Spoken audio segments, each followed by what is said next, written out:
Boa tarde, pessoal. Tá começando mais uma live da produtora experimental audiovisual em conjunto com a Rádio Gazeta Online, aqui no Instagram da rádio. Todas as terças e quintas, às 4 horas da tarde, a gente está produzindo essas lives para falar um pouco da pandemia do coronavírus sob o ângulo da comunicação. Então, se você perdeu qualquer um episódio da última semana ou das últimas semanas que a gente veio produzindo, não se preocupa. No YouTube da Rádio Gazeta Online, é esse nome mesmo, estão todos lá disponíveis para você assistir de novo, para você compartilhar. Aqui no Instagram elas ficam todas disponíveis também por 24 horas após o término da transmissão original. Então eu queria deixar claro que também o chat está aberto para qualquer mensagem, para qualquer pergunta. Hoje a gente vai discutir um pouco sobre a Covid-19 e a comunicação. Vamos falar sobre um guia prático para enfrentar essa crise, que quem escreveu foi o Luiz Arthur Ferrarito.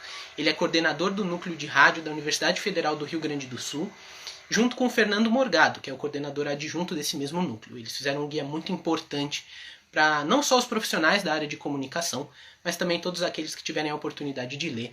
O link para download está em todas as redes sociais do Luiz. Então, se vocês quiserem conferir lá um material muito importante que ele produziu com seu colega, a gente já vai chamar ele aqui para conversa, mas lembrando mais uma vez que o chat está aberto para qualquer tipo de pergunta. A gente vai discutir um pouco como foi o processo de criação desse manual, que é de extrema importância. Então eu vou colocar ele aqui na chamada para bater esse papo com a gente.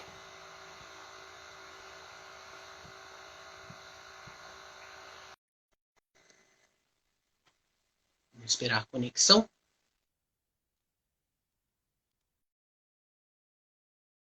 Como que tá a quarentena de vocês? Como que vocês estão? Ixi, tivemos outro problema aqui, mas queria mandar um oi também para todas as pessoas que estão mandando, estão acenando aqui pra gente.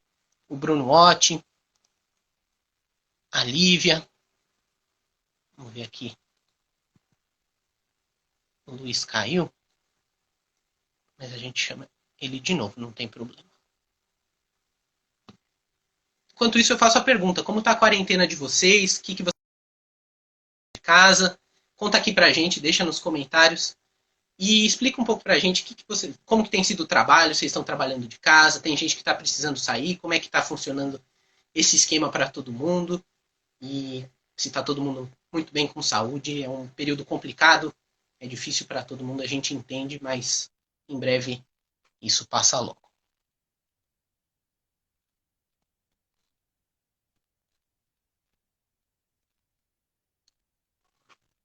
A gente está esperando aqui a conexão do Lu para conversa com a gente.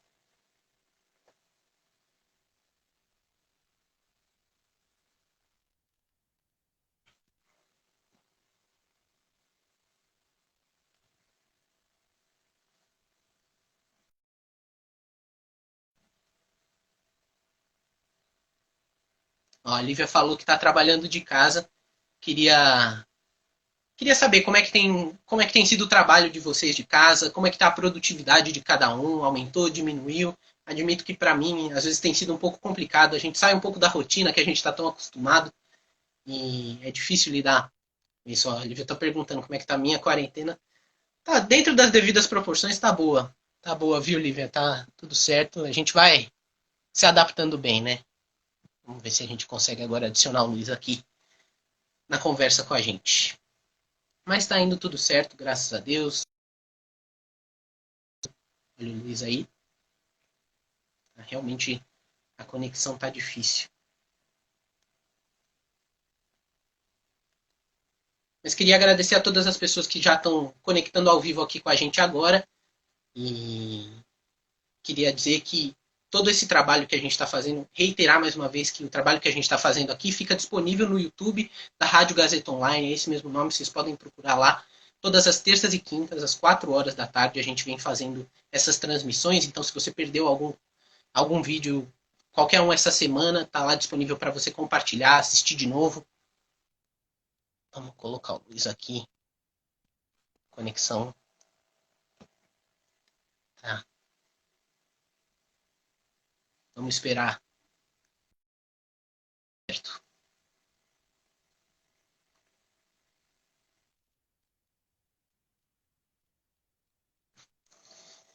A gente está tendo bastante dificuldade aí, uma coisa que não Não estava acontecendo muito com a gente, mas a gente vai experimentando por enquanto. A gente vai continuar tentando entrar em contato com o Luiz. Mas eu queria saber até agora qual tem sido o momento mais difícil para vocês na quarentena. O que tem sido mais difícil de se adaptar nesse momento tão difícil aí para todos nós, profissionais, pessoas que ainda estão trabalhando, que estão tendo que enfrentar, criar uma rotina nova dentro de casa. Qual tem sido a maior aventura para vocês nesse momento? Quais foram os momentos que vocês precisaram sair de casa? A Fernanda está respondendo a gente aqui nos comentários ao vivo. Fernanda disse fica longe de mim. Fernanda, também tô com saudade. Em breve a gente tá junto de novo. E vamos ver se a gente consegue colocar o Luiz mais uma vez aqui na conversa. Eu peço perdão por essa demora que a gente está tendo. Algum problema na conexão. Não é comum que isso aconteça. O Léo Levati está perguntando para falar um pouco mais sobre o guia. Vou explicar. Enquanto o Luiz não entra, eu vou explicar mais ou menos como é que funciona, como é que foi a leitura para mim, o que eu interpretei muito bem. É um guia muito interessante para eu que sou da área da comunicação, jornalista de informação ainda. Foi um guia muito interessante para lidar num momento tão atípico e tão diferente que a gente tem enfrentado. É muito interessante perceber a importância da comunicação para o enfrentamento de um momento como esse. Muitas vezes as pessoas desprezam esse, essa área, né? Eu acho que todos os profissionais da comunicação muitas vezes são desprezados, eles têm sofrido muitos ataques ultimamente, então esse é um problema muito sério. E o guia deixa muito claro como que a comunicação é importante para lidar com essa importância, tanto do jornalismo como outras áreas como relações públicas e publicidade e propaganda, entretenimento também, que é uma área que mais do que nunca agora a gente precisa valorizar, porque a gente fica em casa e a gente precisa de uma válvula de escape para não ficar preso dentro das notícias, que muitas vezes são pesadas, são difíceis de lidar. Ó, o Luiz está falando que. Vamos tentar colocar ele de novo. Ele anunciou aqui que está com problema na conexão para entrar com a gente, mas eu vou tentar de novo colocar ele na chamada com a gente.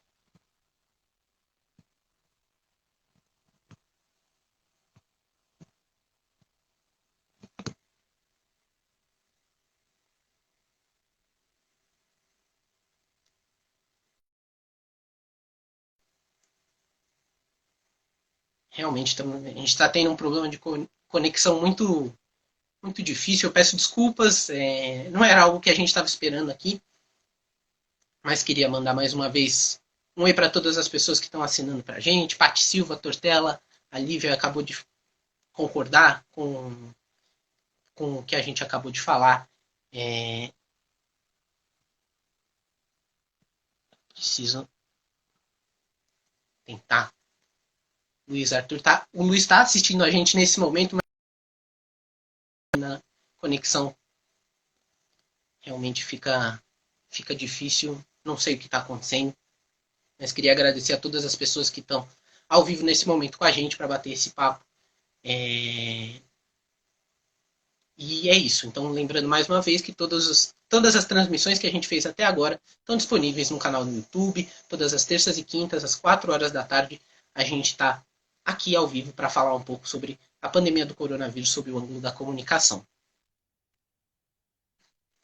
A Lívia está perguntando quais as lives que a gente fez e que a gente pode ver no YouTube. Eu acho que até o momento a gente fez 3 lives e a gente falou um pouco sobre produção audiovisual nesse momento da pandemia, sobre o papel das marcas, que também é muito importante. A gente sempre vê muitas propagandas na televisão e a gente, para entender um pouco qual é o papel, qual é o lugar das marcas nesse momento que a gente está, então foi uma conversa muito importante também. E também falamos sobre não é uma questão de crise editorial, e sim mais uma questão de como se reinventar originalmente na produção da televisão, na produção jornalística, porque muitas vezes a gente tem a monotemática do coronavírus tomando conta dos jornais e dos canais de TV. Então, como se reinventar dentro desse meio? São todas as lives que a gente fez até agora, que estão disponíveis no YouTube.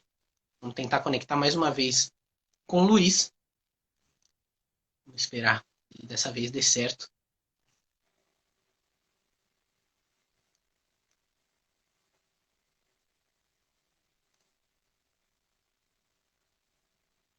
ver se essa conexão funciona.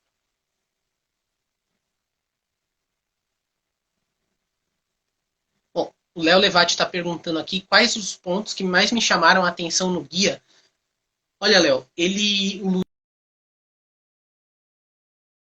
essenciais para falar um pouco sobre a crise e a comunicação, que são coragem, responsabilidade, flexibilidade e parceria, que são 4 pontos extremamente importantes que ele julgou que não só se relacionam, mas fundamentam também um jeito da gente criar conteúdo e fazer com que a gente, aí quando digo a gente, digo produtor de conteúdo, aquela pessoa que está trabalhando no âmbito da comunicação, como que a gente pode criar uma relação de confiança com o espectador para que eles também tenham essa força e acreditem na gente como produtores de conteúdo, porque muitas vezes a gente sofre ataques, então são pontos que se relacionam no sentido de tentar avançar a credibilidade não só do jornalismo, mas de como outras muitas áreas importantes. E o Luiz com certeza pode explicar isso melhor. São pontos muito importantes que muitas vezes são ignorados, não é mesmo? Tanto por pessoas que não entendem a realidade de quem produz conteúdo e de quem está se responsabilizando pela comunicação. Outro ponto muito interessante que ele toca é falar como a comunicação, não só a jornalística que a gente conhece pelos canais de televisão, mas assessorias de imprensa. O tempo todo a gente está recebendo comunicados de ministérios, de governo. Então, as assessorias, que são base fundamental nesse momento para a gente ter informações de qualidade, de confiança, para se basear e entender o que está acontecendo um pouco, não só no Brasil, mas no mundo. A Lívia está perguntando aqui, como está sendo para você a experiência de fazer lives? Olha, Lívia, antes da primeira live que aconteceu algumas semanas atrás, realmente nunca tinha tentado fazer uma transmissão ao vivo, então isso para mim tem sido uma grande aventura. A gente vem aprendendo cada dia mais com isso, não só na questão de aparecer na frente da câmera e falar com o público que está assistindo com você ao vivo e tomar cuidado com os erros, mas na questão de produção mesmo. A gente tem que ir atrás, às vezes, de um entrevistado e de fazer as perguntas certas para também não cair no clichê e sempre num ritmo mais acelerado, que é diferente do que eu trabalho na produção mesmo, aqui na produtora da Faculdade Casper Libero. Então, para mim, tem sido um desafio muito importante. Acho que nesse momento agora, ainda como estudante, tem sido um aprendizado muito grande. A Letícia Martins está perguntando, como você acha que será o futuro da comunicação pós-pandemia? Haverá grandes mudanças? Olha, na minha opinião, eu acredito que por as pessoas confiarem mais no jornalismo e na comunicação após a pandemia, porque eu imagino sim que isso vai acontecer, muitas mudanças acontecerão. Talvez a credibilidade volte a crescer nos grandes meios, e isso é muito importante para as pessoas que estão assistindo e para as pessoas que estão querendo entrar nessa área. Eu acho muito importante que as pessoas que estejam estudando agora comunicação, tanto jornalismo como qualquer outra área, entendam que, apesar dos ataques e apesar dos questionamentos, muitas vezes, que isso acontece muitas vezes, a comunicação é uma das bases mais fundamentais para lidar em momentos de dificuldade, e a gente percebe isso agora, no momento da crise do coronavírus. O Thiago Pansica está perguntando, você acredita nesse modelo das lives para um futuro pós-pandemia? Sinceramente, eu acredito sim. Não tanto quanto está acontecendo agora, até porque esse é o único meio que a gente consegue produzir o conteúdo e entrar em contato com outras pessoas, mas também num sentido de músicos. Você vê muitas lives de artistas famosos, eu acho que isso é importante pelo fato de muitas vezes a pessoa não ter o acesso a conseguir ir a um show ou conseguir assistir o artista ao vivo mesmo, a live da casa dele deixa uma coisa muito mais impessoal, muito mais próxima ao público. Então eu acho que tem uma tendência sim a fazer um sucesso daqui para frente. Vejo as propagandas muitas vezes, como a gente conversou na nossa primeira live com o produtor de conteúdo, as propagandas têm sido feitas de casa e trabalhando de casa. Isso eu acho que vai mudar, porque eles voltam a utilizar cenários mais ricos de fora e indo para ambientes externos, e eu acho isso muito importante. A Fernanda está perguntando quais as dores e as delícias de ser produtor. Pergunta difícil.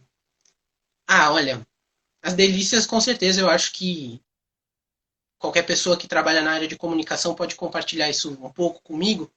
E eu digo que é conseguir colocar uma pauta que você vem planejando há muito tempo de pé, ou conseguir aquele entrevistado que você queria muito para falar, colocar da maneira correta o que você pretendia após muito período de estudo e colocar isso num programa, que é o que a gente faz aqui também na produtora, que é o Edição Extra que vai ao ar na TV Gazeta, ou a live em si, às vezes é muito difícil, de toda uma produção que ocorre aqui por trás que muita gente não vê, mas dá muita alegria quando a gente entra aqui ao vivo e tem as pessoas assistindo a gente, fazendo pergunta como vocês estão fazendo. Isso sim é uma alegria. As dores são mais relacionadas à disposição mesmo, ao cansaço, é muito trabalho, mas se tudo isso é recompensado no final, não tem problema chorar um pouco no começo para sorrir no final, né? Ó, o Luiz está aqui com a gente ao vivo de novo, eu vou tentar colocar ele mais uma vez.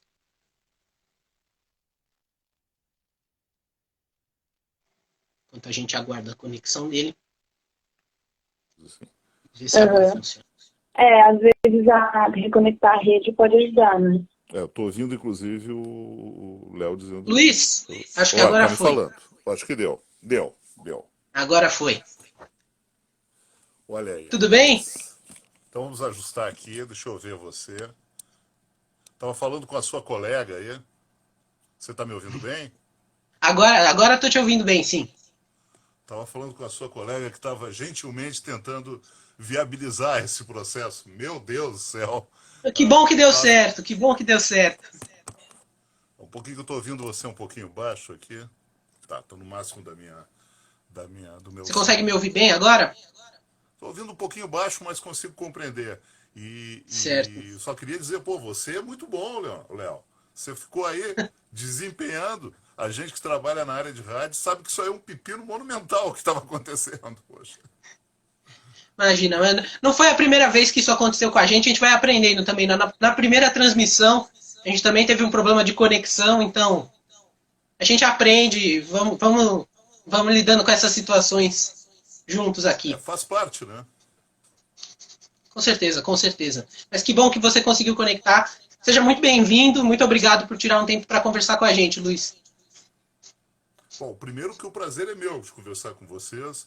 Eu acho esses projetos aí da Casper sensacionais, né? Porque do meu ponto de vista, do ponto de vista do meu grupo de pesquisa, no grupo de pesquisa, a gente acha que tem que estar próximo o mais possível da realidade, das emissoras de rádio, enfim. E do nosso ponto como professores e tal, a gente acha que o aluno tem que estar próximo dessa realidade também. E esse tipo de trabalho de vocês aí é muito legal nesse sentido, né? De aproximar do dia a dia aí, de aprender fazendo, né? Mas estou à disposição para falar não de rádio, né? Muito mais desse guia que é sobre comunicação e esse momento complicadíssimo aí que a gente está vivendo, né? Exatamente. Esse guia vai servir como base para a nossa conversa aqui de hoje. Então eu já queria logo de cara te perguntar, Luiz. Você vê a comunicação como um pilar central no enfrentamento à pandemia? Eu acho assim, ó, que tem duas estratégias para enfrentar a pandemia, tá? Uma é a estratégia da área de saúde.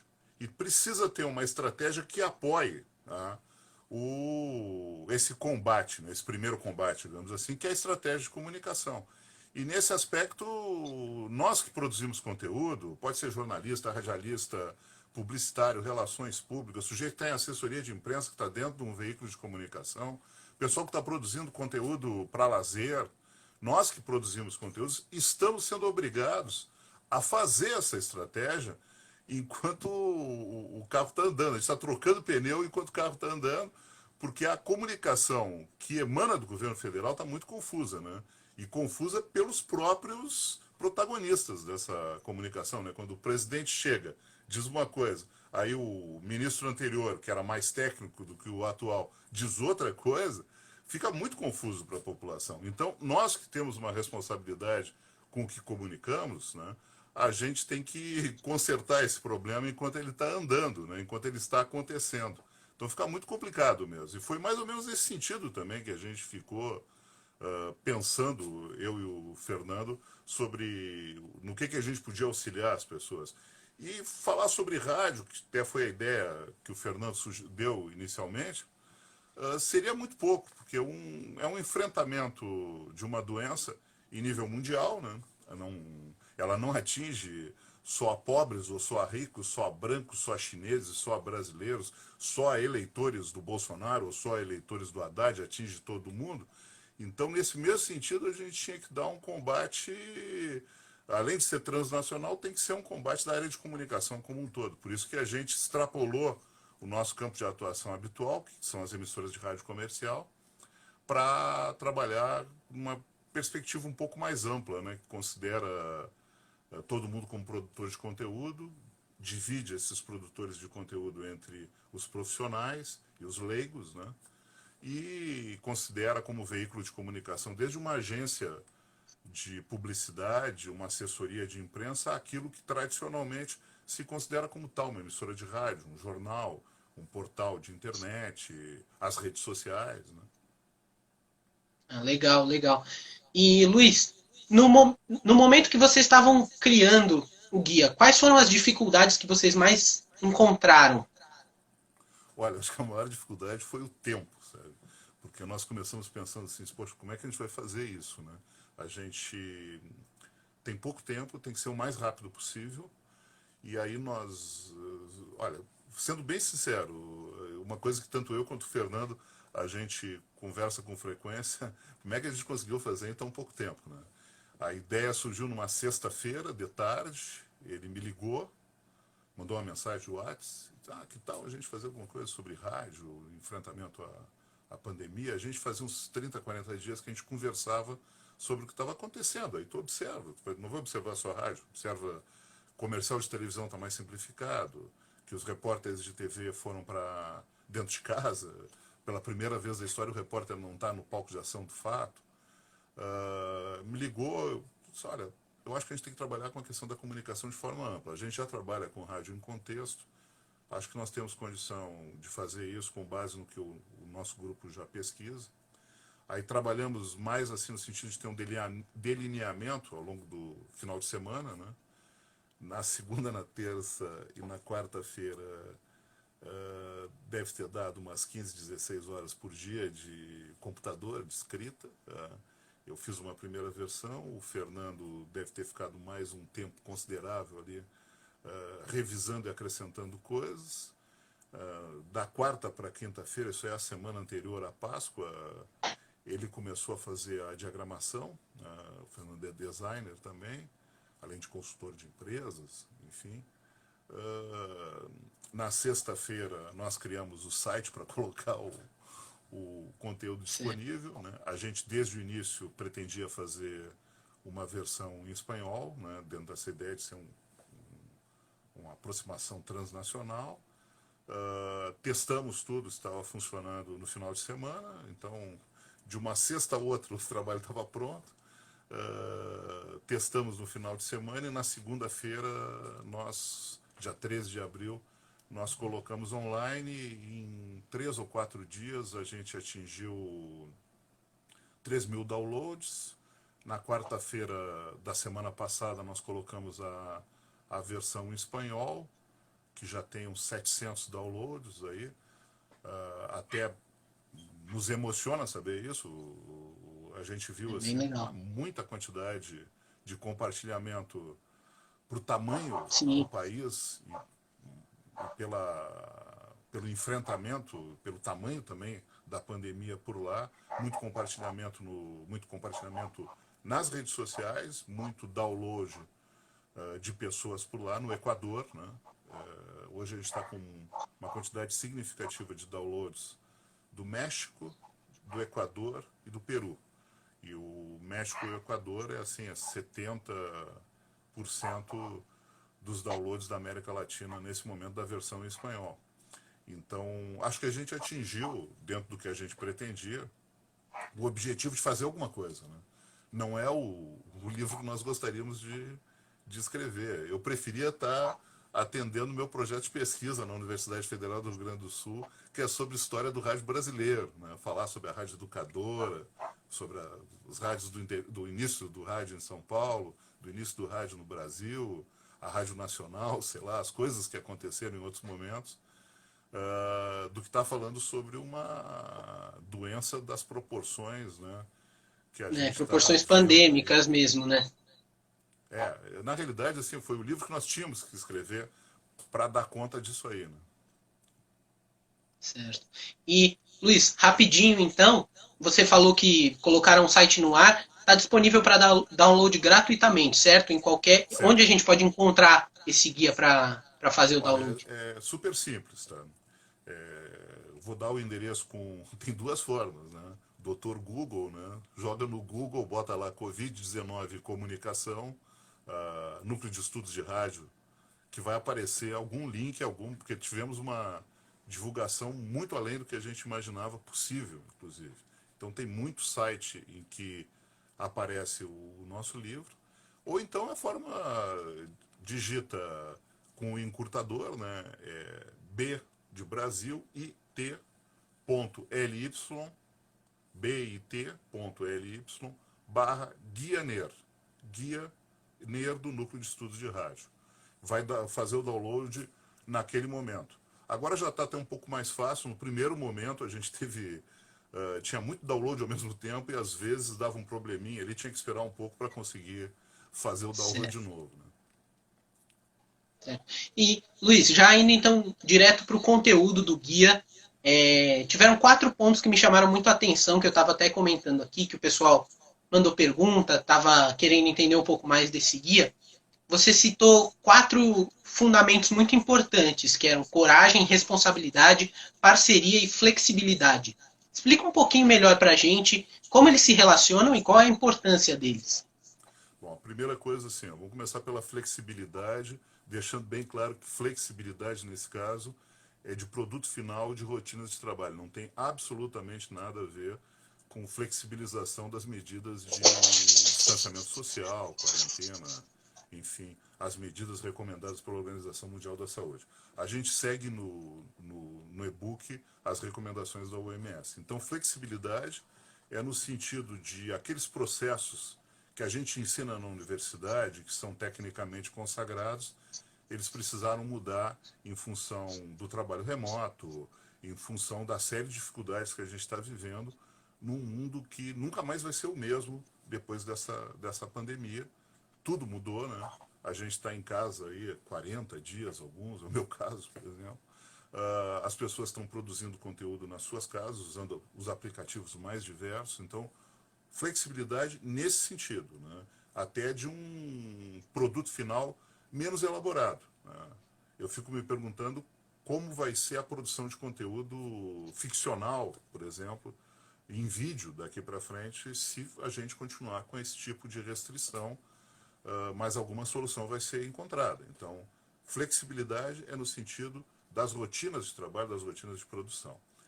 Responsabilidade no sentido de que se a gente pode ser flexível com a técnica de produção, a gente não pode ser flexível com a ética. E a gente está vivendo um momento muito complicado, em que daqui a pouco, com o interesse político, um determinado parlamentar, ele começa a falar como se especialista fosse. Não é especialista na área. Ele simplesmente é um político que em determinado momento trabalhou na área de saúde. Então a gente cuida muito dessa questão, assim, o que são as fontes? Uma fonte, para ser um especialista, o especialista é o médico qualquer, é o médico que atende esse tipo de doença, ou é o sujeito que pesquisou, ou que tem um cargo, que tem uma responsabilidade maior? Obviamente é esse segundo caso. E a gente vive aquele momento de que o leigo nas redes sociais, ou num grupo de WhatsApp da vida, aí ele chega e diz, olha, o médico fulano está dizendo que tem uma cura lá, que você tomando água quente com limão, tá? Uma espécie de chazinho lá, você elimina pelos poros, sei lá o que, o coronavírus. Né? Aí o técnico, o profissional vai dizer assim, não, primeira coisa, né? Primeiro que a informação em si é absurda, mas eu estou me referindo a uma coisa que a gente viu aí sendo colocada e sendo desmentida, inclusive. Né? Mas, enfim, né? Que médico é esse? Né? Qual é o nome do sujeito? Qual é a função dele? Qual é o background que ele tem, né, para poder falar aquilo ali. Né? Ou ele simplesmente é o amigo do irmão, do parente, não sei o que, comentou numa rede social e alguém comentou contigo. Esse tipo de cuidado que quem é profissional tem que ter. Tá? Então eu falei da flexibilidade e falei da responsabilidade. Né? Bom, aí quando a gente começa a entrar na questão da parceria, porque se o mundo mudou, né, a gente vai ter que começar, dentro da flexibilidade com responsabilidade social, a fazer aproximações que antes a gente não fazia. Vou dar um exemplo assim, vamos imaginar o seguinte, você tem no interior, você tem na cidade A uma emissora de rádio, na cidade B tem outra emissora de rádio. As duas, frente à monumental crise econômica que pode acontecer, elas vão ter dificuldades. Daqui a pouco, as duas que eram concorrentes vão ter que se aproximar para conseguir sobreviver. Tá? Mesma coisa em relação à publicidade. Hoje tem muita gente aí abrindo espaço em seus veículos para serviços que normalmente não teriam condições de anunciar ou que nesse momento não tem condições de pagar um anúncio. Né? Mas isso tem que pensar no futuro e tem que pensar na sociedade. Né? Então, parceria nesse sentido. E coragem, principalmente para identificar a necessidade de flexibilizar sem perder a responsabilidade, a necessidade de fazer parcerias, né? Ter a coragem de fazer essas transformações de forma inovadora e criativa. Então a gente trabalha, claro, eu estou resumindo aqui muito, a gente trabalha em cima desses 4 pilares para que as pessoas tenham algumas pistas. Só que não são pistas definitivas para solucionar os problemas que a gente tem aí, né? Nesse sentido também, nós já fizemos o e-book como se fosse um livro aberto. Nós estamos trabalhando já na segunda edição, digamos, dele, né? Tanto em espanhol quanto em português, e nesse momento está sendo traduzido para o inglês também, para a gente disponibilizar assim que for possível. Então a ideia é essa, assim, é uma obra aberta, né?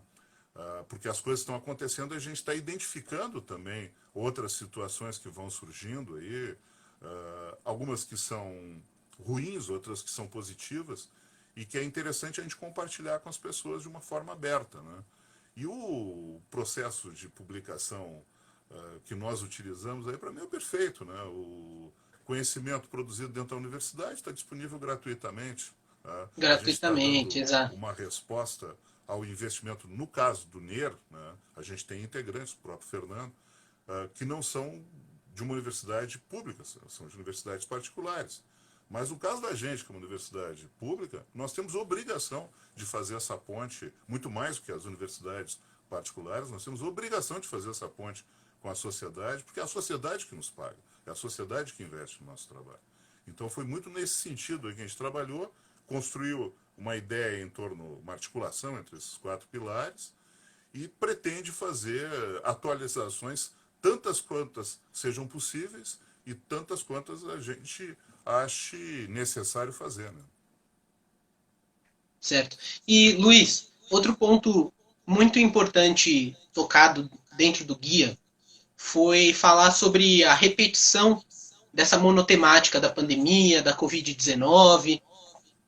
A gente já comentou em outra live tentando entender um pouco como diversificar a grade ou como diversificar a questão editorial. Mas, ao mesmo tempo, eu queria saber, é acertada a decisão de bater nessa tecla constantemente? Porque muitas pessoas reclamam que falam só disso e que o programa jornalístico anda muito repetitivo, a grade em si se repete muito quando fala de informações, às vezes durante o dia você não tem tantas revelações novas, mas é importante você relembrar a população do que está acontecendo.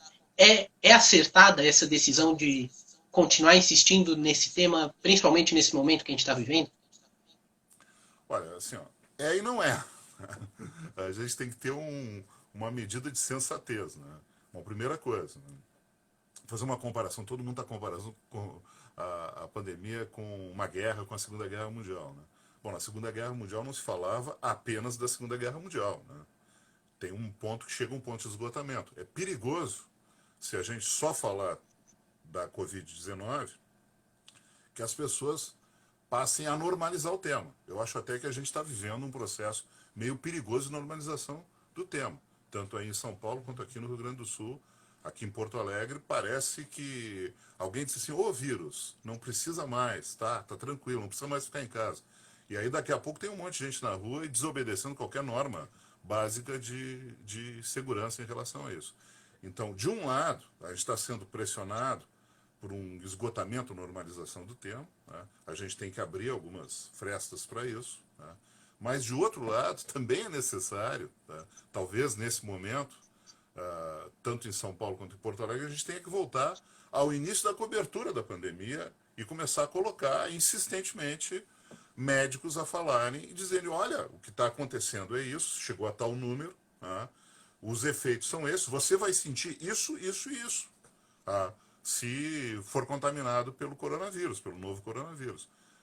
Então, assim, tem uma medida nisso aí, muitíssimo complicada, da gente definir, que é baseada na sensatez e naquele momento. E, por outro lado, né, também tem a desinformação. Acho que o maior problema que a gente está vivendo hoje não são os meios de comunicação, não está na esfera dos meios de comunicação. Principalmente dos meios aqueles mais significativos, mais sérios, né? Se a gente pegar os jornais com mais potencial de influência no Brasil, Folha de São Paulo, Estado de São Paulo, o Globo, Valor Econômico, eu acho que a linha de trabalho deles está correta. O nosso maior problema em termos de desinformação vem do governo federal. Isso é um problema muito sério. Como combater isso? Com jornalismo bem feito, com publicidade séria, né? Com ética, né? Não está totalmente no domínio da técnica isso.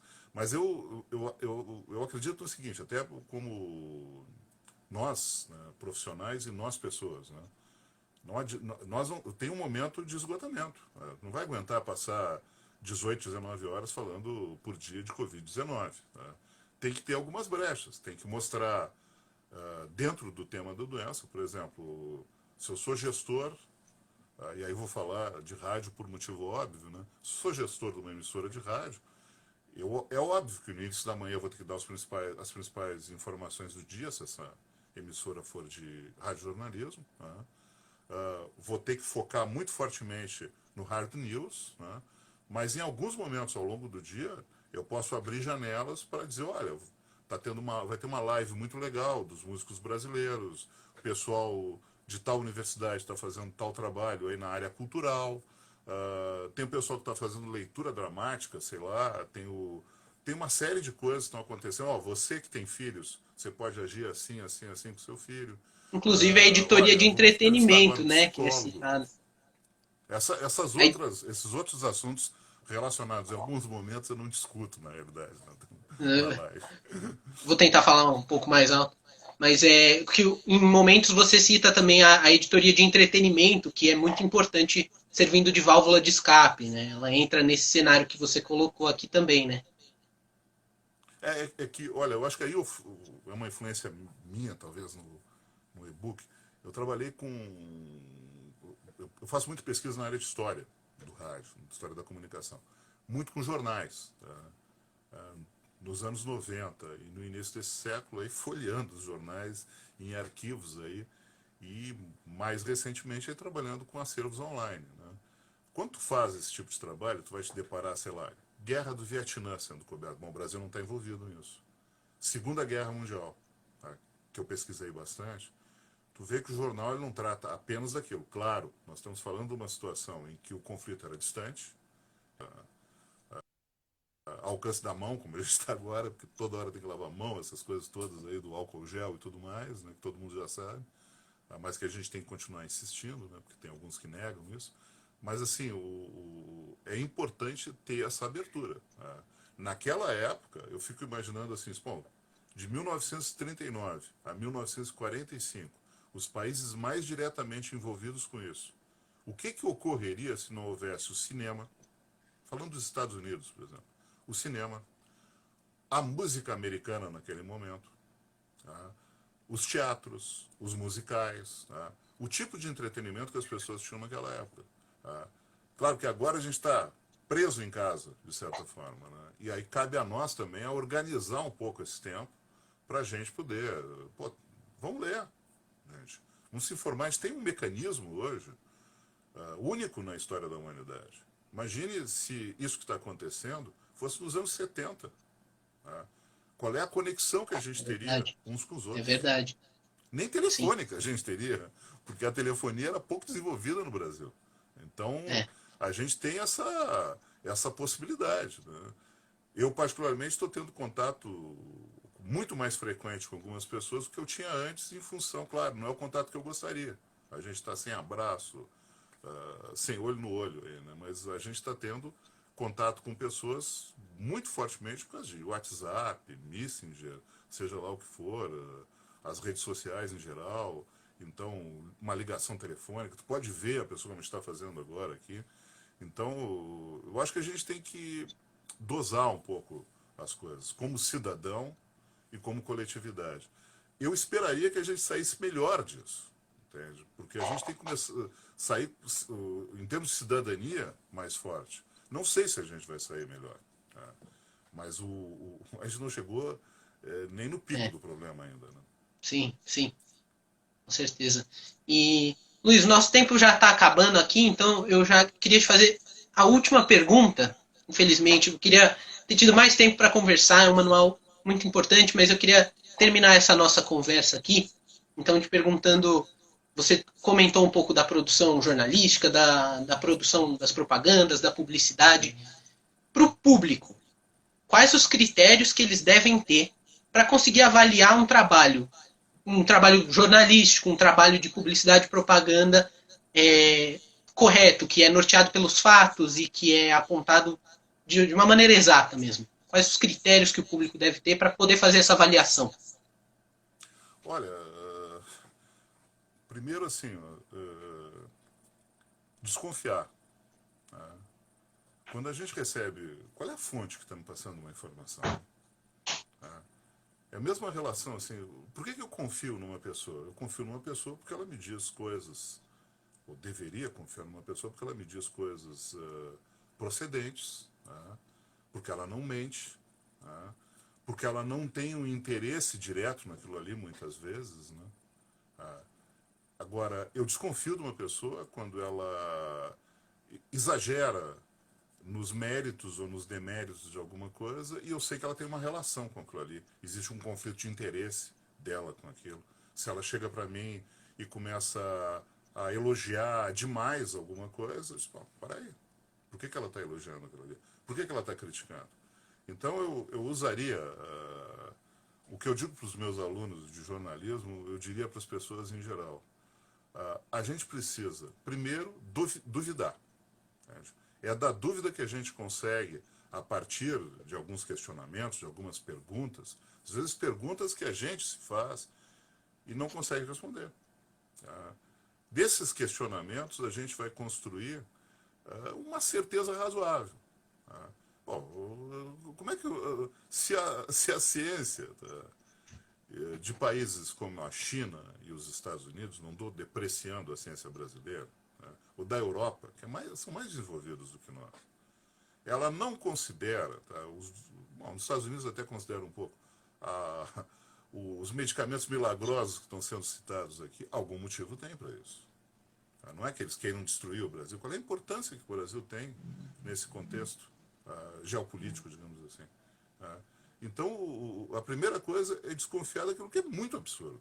Eu citei o exemplo da água quente com limão. E, poxa vida, é muito misticismo na cabeça das pessoas. A gente sabe que a gente vive num país onde as pessoas tendem mais a acreditar na religião do que na ciência. Isso é um problema de ensino muito forte. A nós que trabalhamos com ciência, cabe ser o mais direto, específico, explícito possível, pedagógico com as pessoas. Nós trabalhamos com comunicação, precisamos ser muito pedagógicos nesse processo. Quem não é do meio, digamos assim, a primeira coisa que tem que fazer é desconfiar, tá? Tentar construir alguma certeza e verificar sempre de onde parte aquela informação. Se a informação não tem nome, não tem origem, se o sujeito que fala, ele se contradiz, eu também tenho que me perguntar a todo momento qual é o interesse dessa pessoa que fala. Tá? Isso eu insisto nisso. Né? Qual é o interesse daquela? O sujeito está falando aquilo porque ele é bonzinho, porque ele é mauzinho, o que ele quer com aquilo? Tá? E eu olharia sempre, tá? Quando alguém vai me dar uma opinião, tá? Quando eu quero ouvir uma informação profissional, tá? Eu já olho o currículo. Quando não é uma informação profissional, então eu tenho que saber quem é essa pessoa. Eu procuraria fontes profissionais, sempre mediadores profissionais. Mediadores profissionais são jornalistas, são radialistas, são comunicadores. Não significa que eles estejam sempre certos, porque também é do humano isso.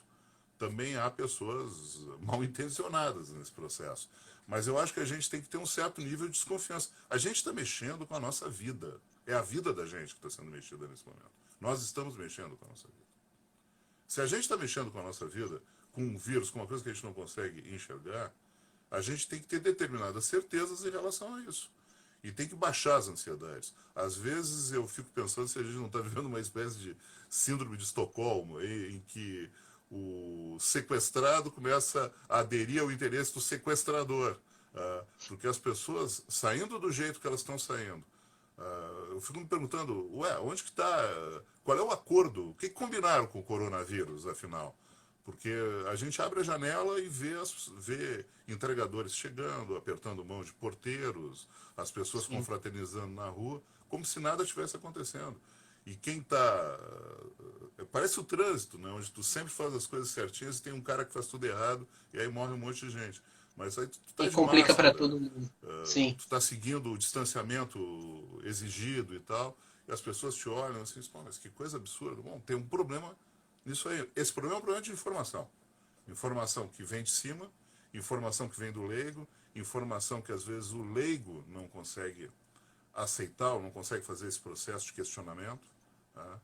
Mas é informação. Eu espero, sinceramente, com esse trabalho que o Fernando e eu fizemos aí, que a gente colabore no sentido de as pessoas serem bem informadas, auxiliar quem informa a informar bem, entende? Informar no sentido assim amplo de notícia, entretenimento, todas Claro, essas claro. coisas. Sim.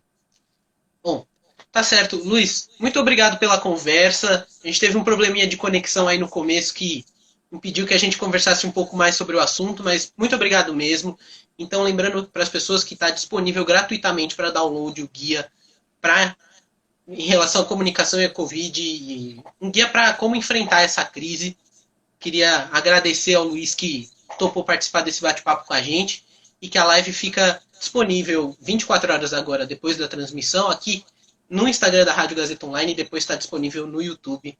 Queria agradecer a todo mundo que mandou perguntas, que acenou aqui pra gente quando estava entrando online. Então é isso, todas as terças e quintas, às 4 horas, a gente está aqui de novo no Instagram da Rádio Gazeta Online. Luiz, muito obrigado, bom fim de semana. Muito obrigado a vocês, muito obrigado pela atenção. Foi um prazer estar conversando com vocês aí. E se cuidem, saúde para todos nós. Um abração. Saúde para todos, sim. Muito obrigado.